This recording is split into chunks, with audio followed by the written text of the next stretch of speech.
Hola, ¿qué tal? Vamos a resolver hoy este ejercicio de cinemática, específicamente de cinemática en dos dimensiones, conocidos como lanzamientos inclinados, ¿vale? ¿Qué es lo que nos dicen en el enunciado del problema? Nos dicen un avión vuela horizontalmente a una altura de 3 kilómetros con una rapidez de 180 kilómetros por hora cuando se libera desde él un paquete. ¿A qué distancia va a caer dicho paquete? Entonces, siempre cuando vamos a resolver este tipo de ejercicios, es recomendable que hagamos un pequeño diagrama que ilustre la situación, ¿ok?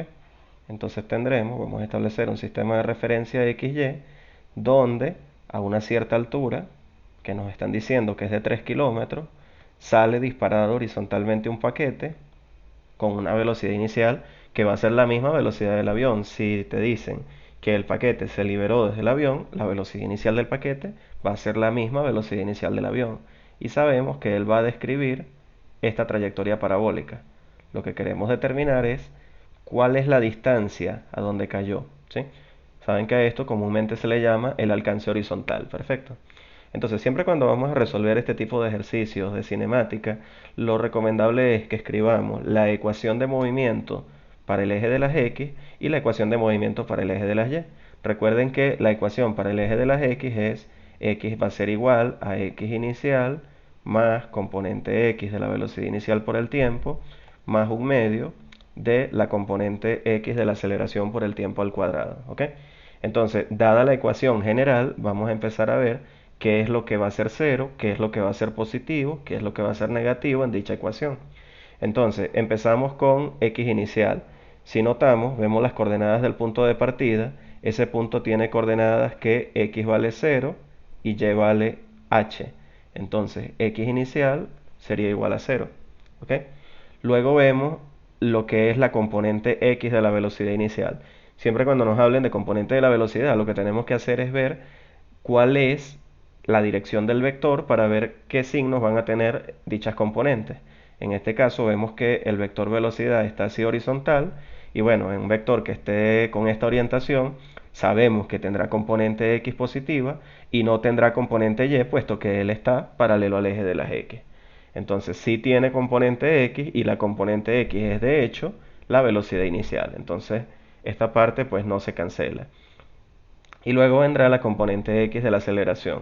En los problemas de lanzamiento de proyectiles, la aceleración que actúa es la aceleración de gravedad.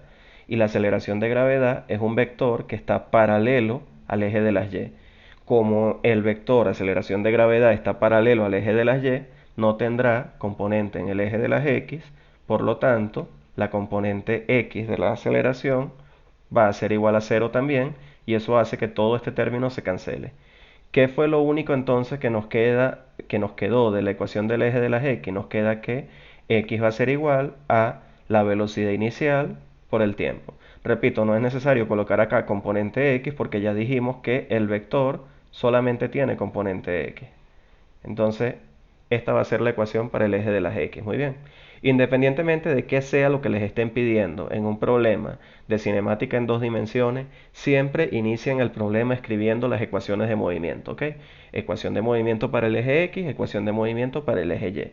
Ya tenemos la del eje x, vamos a identificarla como la ecuación 1. Vámonos ahora con la del eje de las y.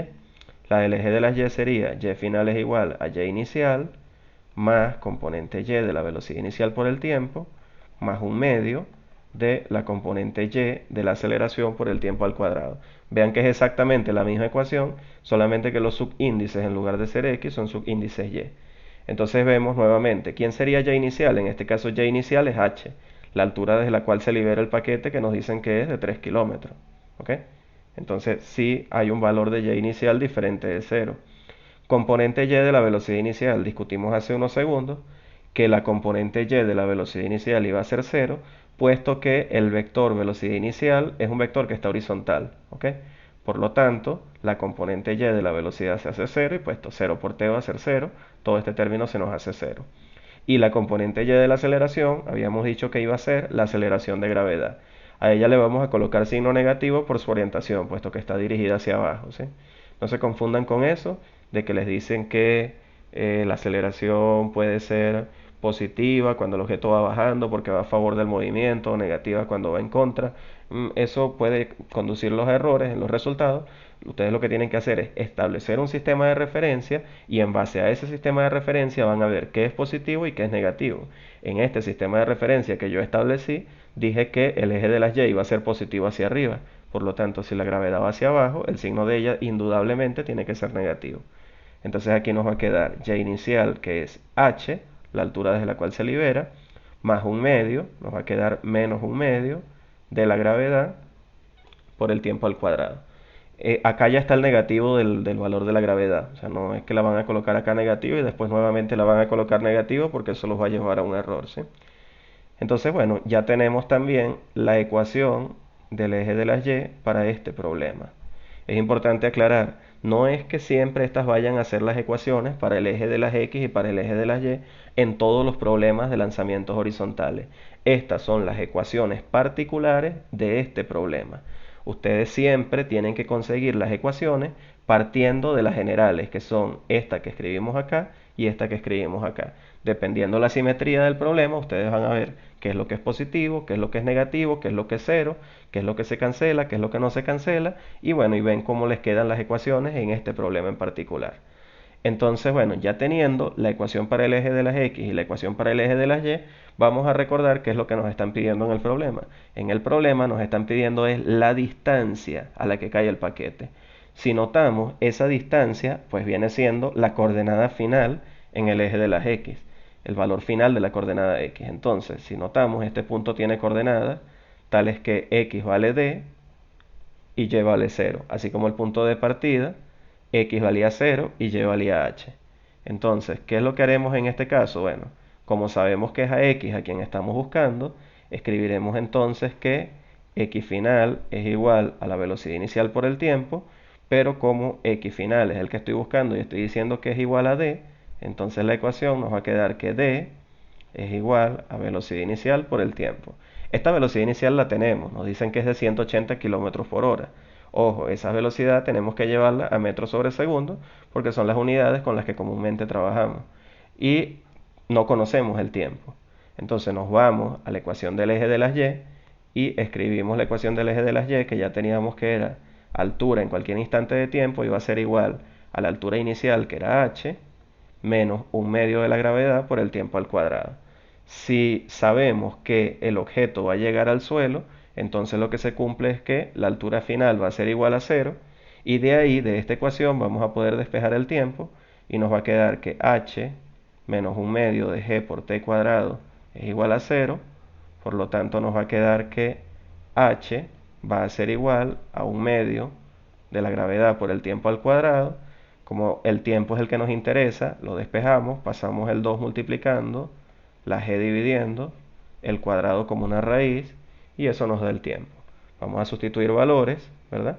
Y nos quedará que el tiempo es la raíz cuadrada de 2 por la altura que eran 3 kilómetros. Recuerden que debemos llevarla a metros, serían 3000 metros, entre la gravedad, que sería 9,8 metros sobre segundo al cuadrado. Si ustedes la trabajan como 10, pues bueno, sustituyanla como 10, no hay ningún problema, ¿sí? Entonces, en este caso nos quedará 2 por 3000, ¿sí? 2 por 3000 entre 9,8, raíz de eso, nos da 24,7 segundos, ¿ok? Porque es un tiempo, ¿sí? Y vean que se comprueba acá en la cancelación de unidades. Metro se va con metro, suben los segundos al cuadrado y raíz del segundo, de segundos al cuadrado serían segundos, ¿ok? Entonces, ya teniendo el tiempo, vamos a sustituir valores en esta expresión, que era la que habíamos obtenido para la distancia, y nos quedará que la distancia va a ser igual a la velocidad inicial por el tiempo, pero esa velocidad inicial está expresada en kilómetros por hora y la debemos llevar a metros sobre segundo. Sería 180 kilómetros por hora. Para hacer la conversión, recuerden que quiero que queden metros en el numerador, por lo tanto colocamos 1000 metros y en el denominador colocamos 1 kilómetro para que kilómetro se vaya con kilómetro. Luego queremos que se eliminen estas horas del denominador, por lo tanto aquí colocamos una hora y en el denominador colocamos el equivalente a una hora en segundos, que son 3600 segundos. Vean que hora se va con hora. No se confundan con esto, Si no tienen bien claro lo que es la cancelación de unidades, los invito pues a que hagan un repaso de esta parte, pero vean que lo importante es tener conocimiento de las equivalencias que hay entre unas unidades y otras. Si sabemos que un kilómetro es igual a 1000 metros y queremos cancelar los kilómetros, tenemos que colocar un kilómetro en el denominador y colocamos 1000 metros en el numerador. Es como que estuviéramos multiplicando por uno, puesto que 1000 metros y un kilómetro es lo mismo. Igual que una hora y 3600 segundos es lo mismo, por lo tanto la cantidad como tal no está siendo alterada. Entonces, bueno, al sustituir valores nos quedará que será 180 por 1000 entre 3600. Eso nos dará como resultado 50. Entonces el resultado es 50 metros sobre segundo. ¿Bien? Entonces, ya teniendo la velocidad inicial expresada en metros sobre segundo, podemos sustituir valores acá y nos quedará que la velocidad inicial, que era de 50 metros sobre segundo, multiplicado por el tiempo que nos da 24,7 segundos, segundo se va con segundo, y ahí nos va a quedar como resultado la distancia que se desplazó el cuerpo, que sería de 50 por 24,7,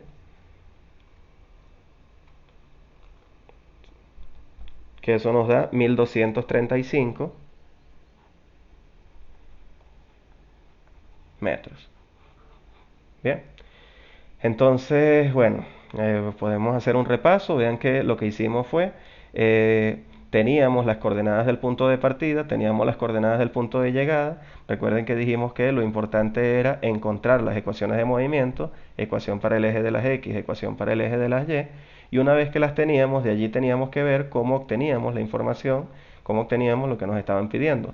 Como lo que nos estaban pidiendo era la distancia, vimos que lo que podíamos hacer era que, como la distancia era el valor final de x, necesitábamos el tiempo y ese tiempo lo despejamos de la ecuación del eje de las y. Una vez que tuvimos el tiempo, lo sustituimos en la ecuación del eje de las x, ¿ok? Y eso nos dio la distancia recorrida. Bueno, espero que les haya resultado de ayuda, pues para ilustrar lo que es la parte de cinemática en dos dimensiones. Los invito pues igual a que vean los otros videos que tenemos sobre este tema y sobre otros temas y pues nos veremos en una próxima oportunidad. Hasta pronto.